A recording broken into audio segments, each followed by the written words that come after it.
اس اندھیری قبر میں جب لوگ قبرستان سے آ جاتے ہیں، عجیب و غریب آوازیں مردے کو سنائی دینے لگتی، زمین ہلنے لگتی ہے اور دونوں جانب سے دباتی ہے زمین۔ میرے آقا صلی اللہ علیہ وسلم نے فرمایا ان ضغطۃ القبر حق، قبر کا جھٹکا دینا حق ہے، ہر ایک کے ساتھ ہوگا۔ صحابی رسول سعد بن معاذ کے بارے میں حضور نے فرمایا ان کو قبر دبا رہی تھی۔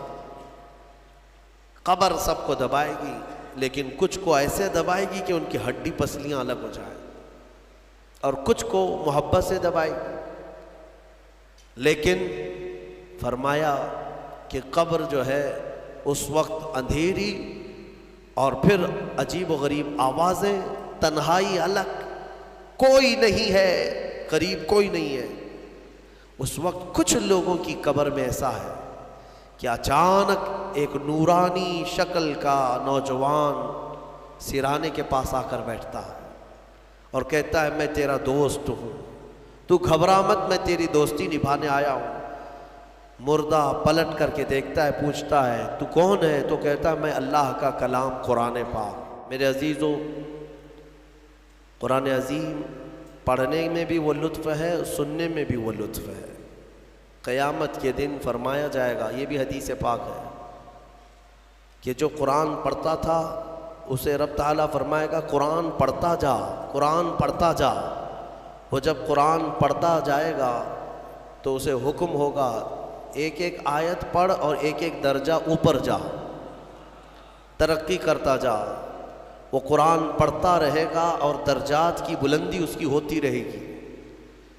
اور حضور پاک صلی اللہ تعالیٰ علیہ وسلم کی احادیث کا یہ بھی مفہوم ہے کہ حافظ قرآن، جو قرآن کے حلال کو حلال سمجھتا ہو، قرآن کے حرام کو حرام سمجھ کر اس پر عمل کرتا ہو، قیامت کے دن وہ اپنے خاندان کے ایسے 10 لوگوں کی سفارش کر کے جنت لے جائے گا جن پر دوزخ میں جانا واجب ہو گیا تھا۔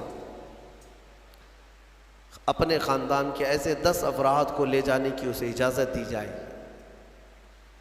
اور مجھے آج اس مصلی پر، محراب پر قرآن پاک کا دور سناتے ہوئے 23 سال گزر گئے۔ الحمدللہ یہ 23واں سال ہے میرا تراویح کا قرآن پاک، اور میرے خیال سے ہاشمی مسجد میں میں نے 6 سال سنایا ہے، یہ 6واں سال تھا مختلف مقامات پر۔ لیکن کبھی یہ موٹے قرآن کو، اتنا ضخیم قرآن اٹھا کر کے ہم دیکھتے ہیں تو یقین نہیں ہوتا کہ یہ پورا کا پورا سینے میں آیا کیسے، یہ محفوظ کیسے ہے۔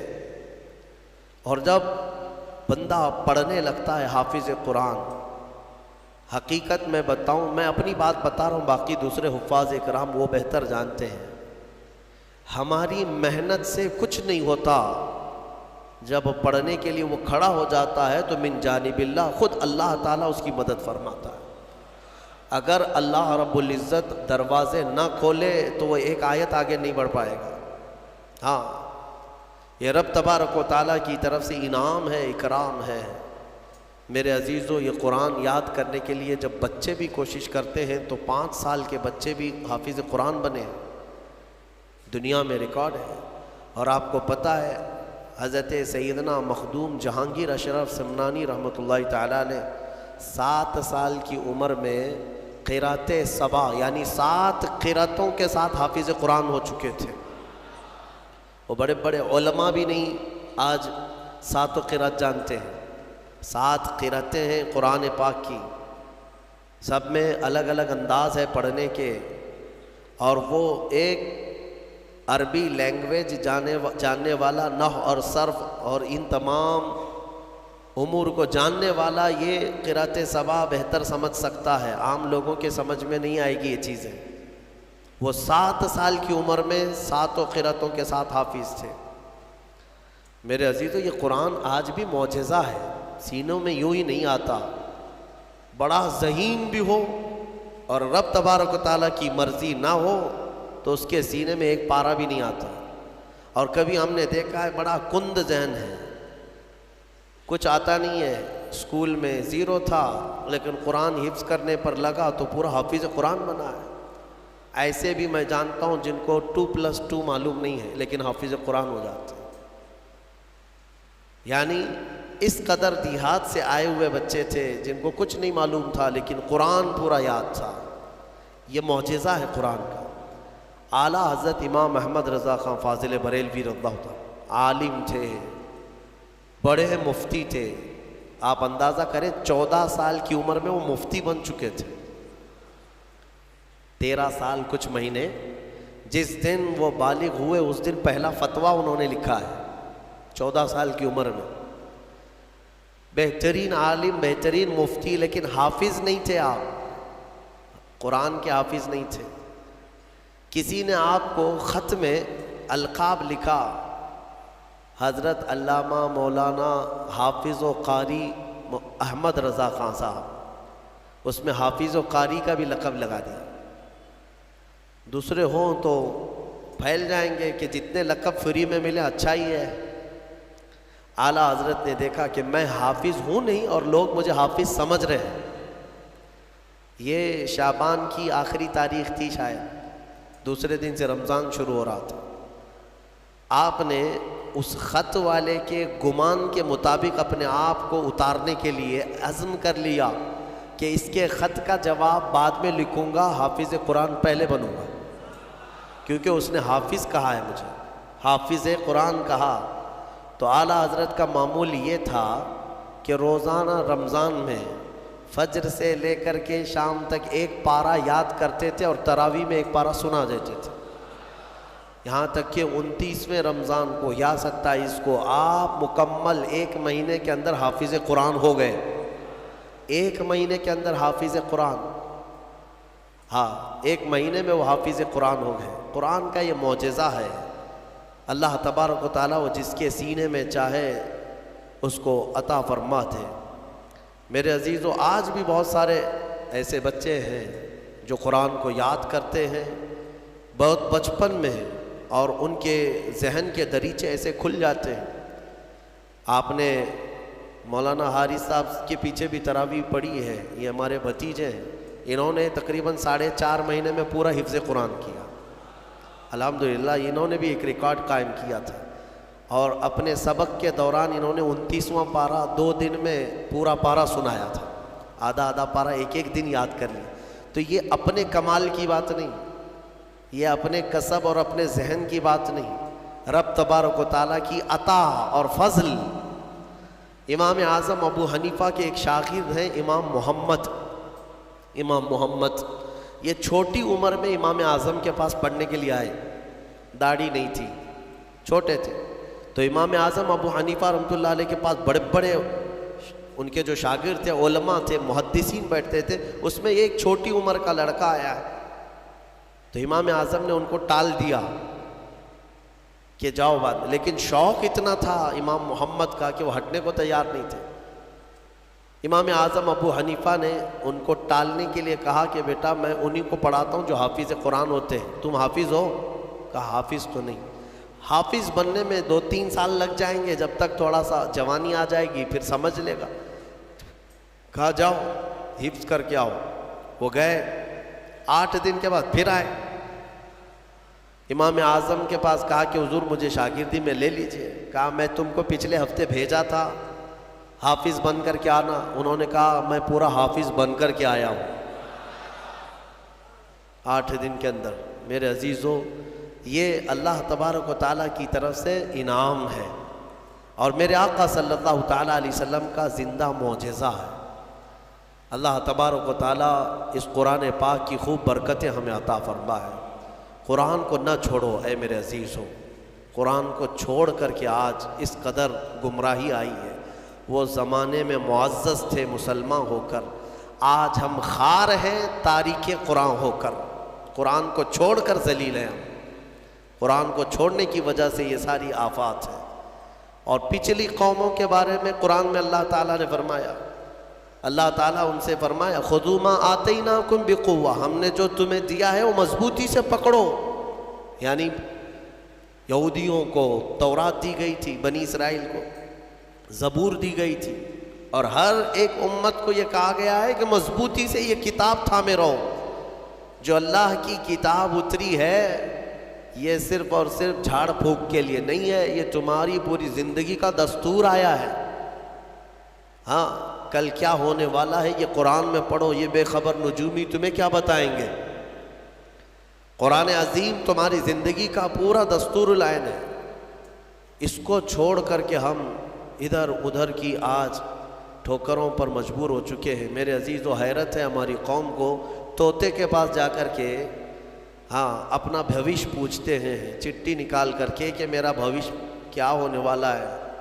وہ بھی سڑک چھاپ آدمی جو طوطا لے کر کے خود سڑک پر بیٹھا ہے، وہ لوگوں کا مستقبل بتا رہا ہے. ہائے یہ اس کی بیوقوفی نہیں ہے، اس کے پاس جانے والے کتنے بڑے بیوقوف ہیں.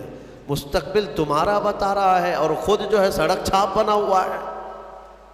ہاں ساری دنیا کے مستقبل بھوشمانی کر رہا ہے، لکیریں پڑھ رہا ہے اور خود کی لکیر شاید پوری مٹی ہوئی ہے.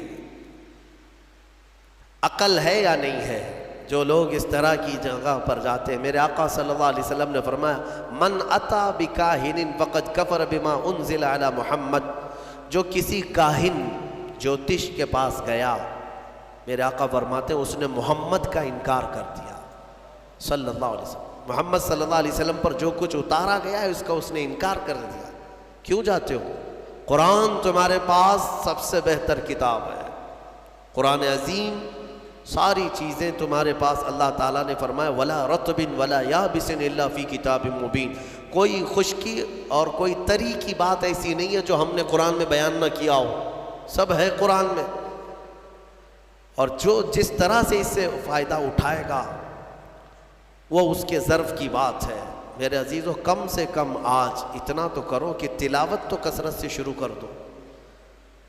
حدیث میں ملتا ہے کہ اگر لوگ آتے ہیں ہمارے پاس وظیفے، اس کا وظیفہ، بچے پیدا نہیں ہو رہے اس کا وظیفہ چاہیے، روزی میں برکت اس کا وظیفہ چاہیے، ہاں بہت سارے ٹینشن ہیں، وسوسے آتے ہیں اس کا وظیفہ چاہیے، بیماری نہ آئے اس کا وظیفہ چاہیے.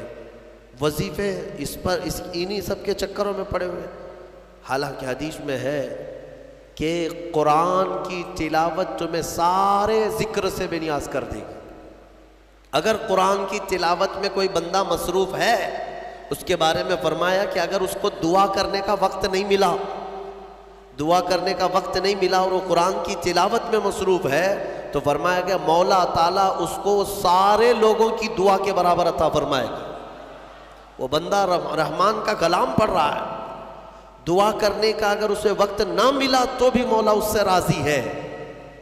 میرے عزیزو قرآن پڑھنے کے آداب میں بھی آج میں دیکھتا ہوں تو لوگوں کو کھجلی ہونے لگی، ادھر ادھر پینتیاں بدلنے لگے.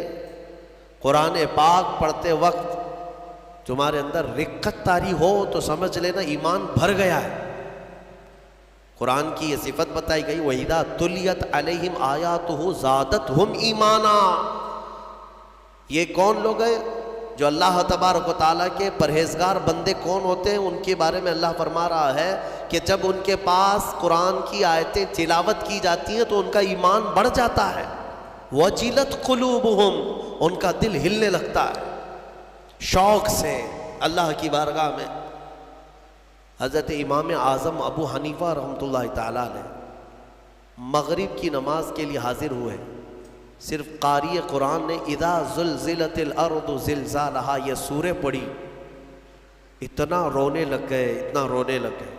اس میں قیامت کا ذکر ہے کہ یاد کرو کس چیز کو؟ جب زمین ہلا دی جائے گی، وَأَخْرَجَتِ الْأَرْضُ أَثْقَالَهَا، اور زمین کے اندر کی ساری بوجھل چیزیں نکال دی جائیں گی باہر، زمین سب اگل دے گی.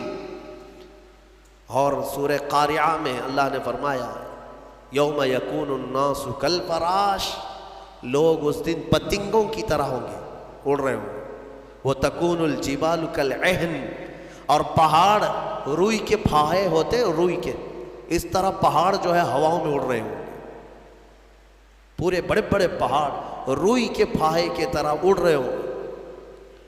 اللہ نے قرآن پاک میں جو قیامت کے تذکرے فرمائیں، امام اعظم ابو حنیفہ صرف سورہ زلزال پڑھتے رہ گئے، عشاء کا وقت آیا، عشاء پڑھی، پھر کھڑے ہو گئے، صرف یہی اذا زلزلت الارض زلزالہا، اسی میں رہ گئے۔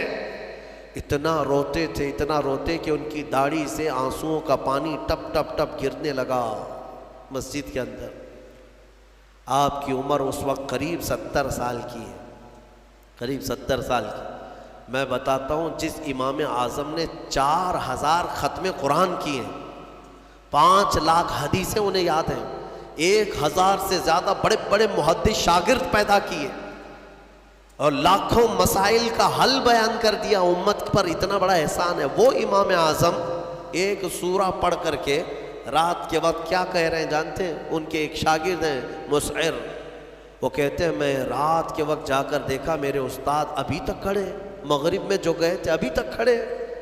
آدھی رات گزر گئی تو وہ دروازہ کھول کر پیچھے کھڑے ہوئے تو امام اعظم ہاتھ پھیلا کر یوں رو رہے تھے اللہ کی بارگاہ میں کہ اے مولا، قیامت کے دن اگر ابو حنیفہ کی بخشش ہو گئی تو تعجب کی بات ہے، ورنہ مجھ جیسا آدمی بخشے جانے کے قابل نہیں۔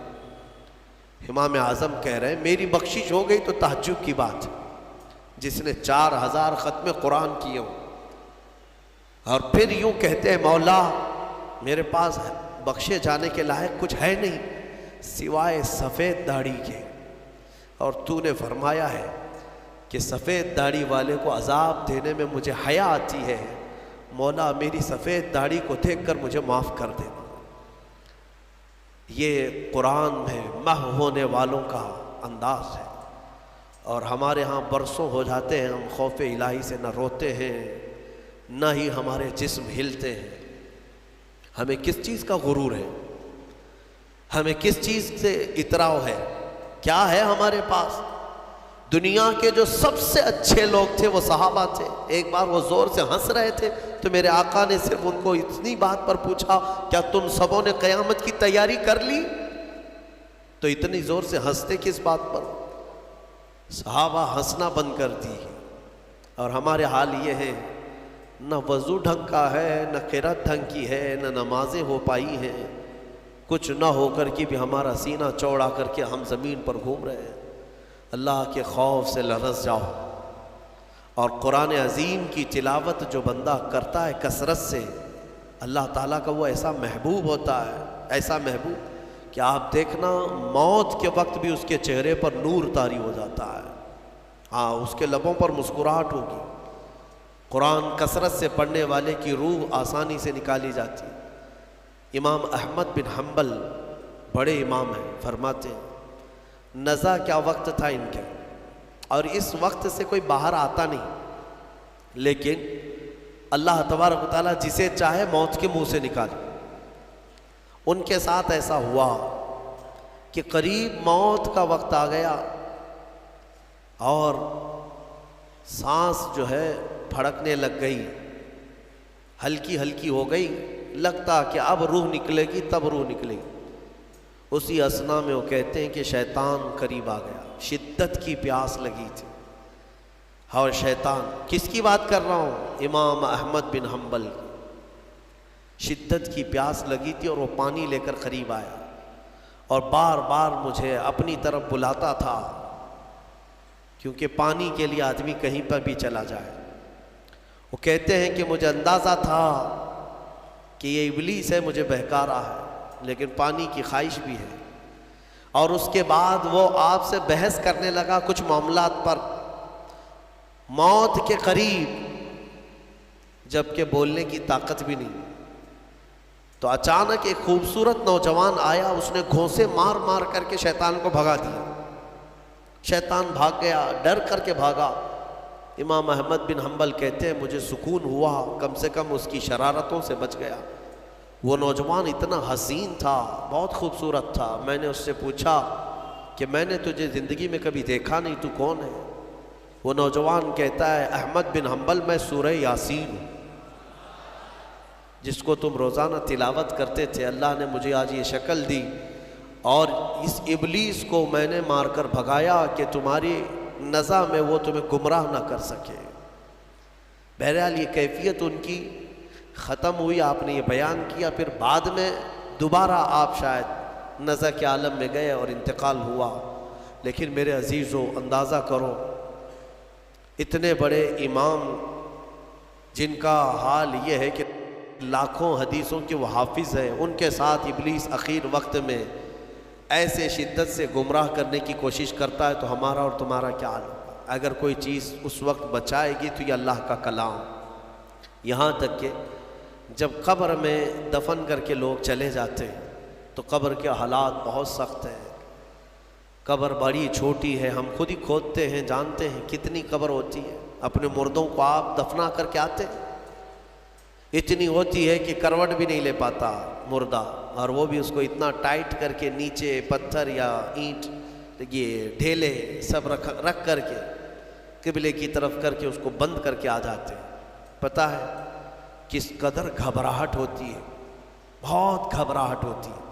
یہ مت سمجھنا کہ مردے کو اب کچھ پتہ نہیں چلتا، یہاں تک کہ حدیث میں ہے تمہارے چلنے کے چپلوں کی آواز تک وہ مردہ سنتا ہے، بولنے کی آواز تو چھوڑے، چلنے کی آواز بھی وہ قبر میں سنتا ہے۔ ہر چیز زندوں کے کانوں سے زیادہ کان اس کے تیز سنائی دیتا ہے اس کو۔ اور جب لوگ چھوڑ کر کے جا رہے ہوتے ہیں وہ اس قدر گھبراہٹ کا شکار ہوتا ہے کہ اس تنگ و تاریک کوٹھری میں پہلی بار اس کو ڈالا گیا ہے، زندگی بھر کبھی اتنے چھوٹے گڑھے میں نہیں سویا۔ ہاں، اب حضور پاک صلی اللہ علیہ وسلم نے فرمایا ہے، رشتہ داروں کو بھی کہا ہے کہ دفنانے کے بعد تھوڑی دیر بیٹھ جاؤ قبر کے پاس کہ اس کی گھبراہٹ کم ہو۔ لیکن کون بیٹھتا کون ہے؟ سب کو اپنی جلدی ہے، عزیز لوگ بھی نہیں بیٹھتے، نکل آتے ہیں، بھائی ہوں، باپ ہوں، بیٹے ہوں، سب نکل کر کے آ جاتے ہیں، الا ماشاء اللہ۔ لیکن اس اندھیری قبر میں جب لوگ قبرستان سے آ جاتے ہیں، عجیب و غریب آوازیں مردے کو سنائی دینے لگتی، زمین ہلنے لگتی ہے اور دونوں جانب سے دباتی ہے زمین۔ میرے آقا صلی اللہ علیہ وسلم نے فرمایا ان ضغطۃ القبر حق، قبر کا جھٹکا دینا حق ہے، ہر ایک کے ساتھ ہوگا۔ صحابی رسول سعد بن معاذ کے بارے میں حضور نے فرمایا ان کو قبر دبا رہی تھی۔ قبر سب کو دبائے گی، لیکن کچھ کو ایسے دبائے گی کہ ان کی ہڈی پسلیاں الگ ہو جائیں، اور کچھ کو محبت سے دبائے گی۔ لیکن فرمایا کہ قبر جو ہے اس وقت اندھیری اور پھر عجیب و غریب آوازیں، تنہائی الگ، کوئی نہیں ہے قریب، کوئی نہیں ہے۔ اس وقت کچھ لوگوں کی قبر میں ایسا ہے کہ اچانک ایک نورانی شکل کا نوجوان سرانے کے پاس آ کر بیٹھتا ہے اور کہتا ہے میں تیرا دوست ہوں، تو گھبرا مت، میں تیری دوستی نبھانے آیا ہوں۔ مردہ پلٹ کر کے دیکھتا ہے، پوچھتا ہے تو کون ہے؟ تو کہتا ہے میں اللہ کا کلام قرآن پاک، قرآن مقدس رفیق بن کر، انیس بن کر قبر میں آتا ہے۔ میرے عزیزوں، اس قرآن سے محبت کرو، اس قرآن سے محبت کرو۔ مجھے افسوس ہوتا ہے رمضان میں بھی کچھ لوگ ایسے ہیں جو قرآن سننا نہیں چاہتے، ان کو سال میں ایک بار ہی تو موقع ملتا ہے، ان موقعوں کو بھی گنوا دیتے ہیں، بازاروں کی زینت بنے رہتے۔ بازار کتنے بازار کرو گے، کتنے، سال بھر تو بازار کھلا ہے، کیا یہ تراویح پھر رمضان کے بعد ملنے والی ہے؟ ضائع کر دیتے ہیں۔ ایک تو تم حافظ قرآن ہو نہیں، قرآن گھر میں پڑھتے نہیں، ایک حافظ تمہارے ہاں آ گیا سنانے کے لیے اللہ کا کلام، اس کے لیے بھی پیچھے بھاگ جا رہے ہو، تو گویا کہ تم قرآن کے ساتھ بہت ناانصافی کر رہے ہو، قرآن کو پیٹھ پیچھے ڈال چکے، اس کے حقوق نہیں ادا کرتے۔ گھروں میں جا کر کے دیکھو تو بہت اونچے طاق پر اس کو رکھ دیا ہے۔ قرآن پر تو اتنی دھول جمع ہوتی ہے کہ اتنی دھول نہ فریج پر نہ ٹی وی پر، ٹی وی اور فریج اور واشنگ مشین تو روز صاف ہو جاتے ہیں، قرآن پاک پر ہاتھ بھی نہیں لگتا۔ کیوں قرآن کے ساتھ یہ دوہرا سلوک ہے؟ یہی تو ہے میرے عزیزوں، درس قرآن اگر ہم نے نہ بھلایا ہوتا، یہ زمانے نے زمانہ نہ دکھایا ہوتا۔ شاعر نے بہت اچھے انداز میں کہا، درس قرآن کو اگر ہم نے نہ بھلایا ہوتا، یہ زمانے نے زمانہ نہ دکھایا ہوتا۔ یہ سارے ہمارے اندر ہے۔ اٹھو، آج بھی تمہارے پاس وقت ہے، قرآن کو پڑھو، سیکھو۔ اور میں کہتا ہوں آج کے دور کے مسلمان، سخت پکڑ ہوگی تمہاری۔ تمہارے پاس یہ عذر بھی نہیں ہے کہ اللہ کی بارگاہ میں کہیں گے کہ مولا پڑھانے والا کوئی تھا نہیں، سیکھنے کا کوئی ذریعہ تھا نہیں۔ آج تمہارے ہر ایک کے ہاتھ میں موبائل ہے، قرآن ہے، سینکڑوں قاریوں کی قرت ہے۔ انٹرنیٹ صرف گانے سننے کے لیے نہیں، قرآن سیکھنے کے بھی وہاں ذریعے موجود ہیں۔ پورے عالم بننے کے مدرسے چل رہے ہیں آن لائن، قرآن پڑھانے والے پڑھا رہے ہیں۔ لیکن اب عذر تمہارے پاس کچھ بھی نہیں رہے گا۔ کیا کہو گے؟ کیا کہو گے کہ ہمارے ہاں کوئی عالم نہیں تھا، کوئی حافظ نہیں تھا، پڑھنے کا موقع نہیں ملا؟ نہیں، تمہاری سخت پکڑ ہوگی۔ تمہارے پاس سب تھا، تم نہیں چاہتے تھے قرآن پڑھنا، تم نہیں چاہتے تھے۔ میرے عزیزوں، قرآن کی طرف آ جاؤ۔ میں آخر میں یہ بھی کہنا چاہوں گا کہ جو حفاظ قرآن ہو، میں اپنے متعلق نہیں کہہ رہا ہوں، اپنے متعلق نہیں کہہ رہا ہوں، دیگر جو بھی حفاظ قرآن ہیں ان کا ادب بھی بجالا ہے۔ اللہ کا کلام ان کے سینے میں موجود ہے۔ انبیاء کرام علیہ السلام کی جو زبان تھی، قرآن میں اللہ نے فرمایا، وہی میں عرض کرتا ہوں ان کی سنت پر، لا اسألکم علیہ اجرا ان اجری الا علی رب العالمین۔ لوگوں، میں آپ سے اس خدمت پر 1 روپیہ بھی اجرت نہیں مانگتا، مجھے معاوضہ نہیں چاہیے آپ سب سے۔ میرا اجر رب العالمین کے حوالے ہے، میرا اجر اللہ رب العزت کے پاس ہے۔ مجھے آپ سب کی جو محبت ہے یہی کافی ہے، اور مجھے دعاؤں سے نوازیں، یہ میرے لیے بہت بڑا معاوضہ ہے، بہت بڑا تحفہ ہے، یہ میرے لیے بڑا ہدیہ ہے۔ اور یہ محبت ہی تو ہے کہ اتنے گیپ کے بعد دوبارہ اس مسلح پر میں آیا ہوں، اور جو کچھ بھی ہوں میں یہاں تک آپ کے پاس بولنے کے قابل ہوں، یہ میرے والد کی تربیت ہے۔ انشاءاللہ العزیز مولا کریم ہم سب کو آج کی رات معاف کرے گا۔ دعا کرتے ہیں جنہوں نے مجھے دعاؤں کی درخواستیں کی ہیں ان سب کو بھی میں شامل کرتا ہوں۔ یا ربنا یا ربنا یا ربنا یا اکرم الاکرمین، مولا قدیر ہماری اس میں ان تمام محفلوں کو اپنی بارگاہ میں قبول فرما۔ سورہ فاتحہ سے لے کر مولا 30ویں پارے تک کے جتنے سورے ہم نے تلاوت کیے، اس میں جو غلطیاں، کوتاہیاں، کمیاں، بیشیاں ہوئی ہوں اپنے فضل و کرم سے معاف فرما دے۔ اے رب العالمین، تجھے فضل کرتے نہیں لگتی بات، نہ ہو مایوس تجھ سے امیدوار۔ تو نے رمضان میں یہ حسین موقع دیے تھے، تیری اس مسجد کو ہم بھرتے تھے۔ مولا اگر ہماری زندگی باقی ہے تو پھر سے رمضان عطا کر دے۔ ارحم الراحمین، قرآن عظیم کی تلاوت کو میں نے جو کچھ بھی پڑھا مولا خالص تیرے شوق میں پڑھا ہے، تیری رضا کے لیے پڑھا ہے۔ اے رب قدیر، مجھے ایمان کا اضافہ عطا فرما۔ جتنے لوگوں نے خلوص سے سنا ہے مولا ان سب کو اجر عطا فرما۔ اور تفسیر قرآن جو آج تک کی محفلیں ہوتی رہیں، اس میں جو غلطیاں کوتاہیاں ہوئی مولا سب سے میں توبہ کرتا ہوں، مجھے معاف فرما دے۔ سننے والوں کو بھی معاف فرما دے، اور دور دراز سے کئی لوگ آن لائن سن رہے ہیں، محفلوں میں شامل ہوتے ہیں مولا ان سب کی بھی مغفرت فرما دے۔ ارحم الراحمین، آج کئی لوگ تیرے دربار میں ہاتھ پھیلائے ہیں، کچھ محتاج ہیں، کچھ غریب ہیں، اپنے اپنے گھروں کی پریشانیاں، کچھ تو وہ ہیں جو بول نہیں سکتے۔ اے رب ذوالجلال، سب کی پریشانیاں دور کر دے۔ اے رب العالمین، پورے ہندوستان کے مسلمان زان میں پریشان ہیں مولا، جائیں تو کدھر جائیں، کس سے اپنے غم کی داستان سنائیں، سمجھ میں نہیں آتا مولا۔ حالات اس قدر بدلتے جا رہے ہیں کہ چھوٹی ذاتوں کے اور نیچ قسم کے لوگ تیری مسجدوں پر، تیرے اولیاء کے مزاروں پر اور مسلمانوں کی گردنوں پر راج کرنے لگ گئے ہیں۔ اے قدیر و جبار خدا، ان ظالموں کو کیفر کردار تک پہنچا دے۔ ارحم الراحمین، جو بے قصور ہمارے بچے گرفتار ہوئے ہیں ان کو آزاد کر دے۔ الہ العالمین، تو جہنم سے آزاد کرتا ہے، امت مصطفیٰ کو جیلوں سے آزاد کر دے۔ تیرے لیے بڑی بات نہیں ہے مولا۔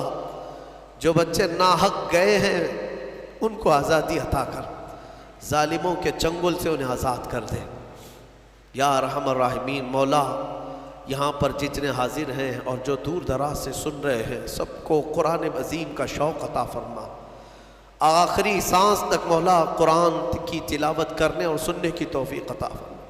ہم قبر میں جائیں تو اس قرآن کو ہمارا دوست بنا دے، حشر کے دن مولا قرآن کو ہمارا شفیع و مددگار بنا دے۔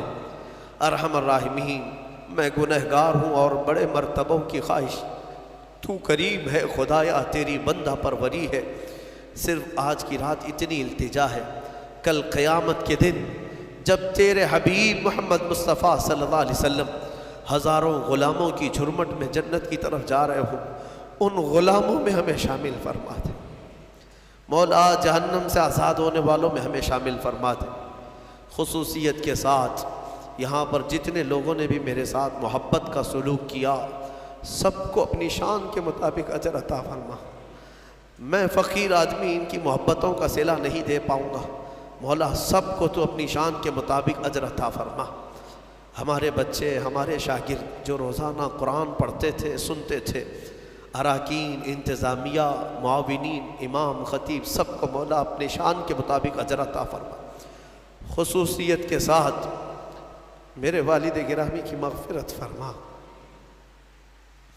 مولا، جتنے لوگوں کے والدین انتقال کر چکے، رشتہ دار انتقال کر چکے، ان کی قبروں کو بقعہ نور بنا دے مولا۔ ہو سکتا ہے ان کی خطاؤں کی وجہ سے ان کی قبریں تحریک ہو گئی ہوں مولا، ہم اجالوں میں بیٹھے ہیں، ایک بار ہماری دعا کے ذریعے ان کی قبروں کو اجالا کر دے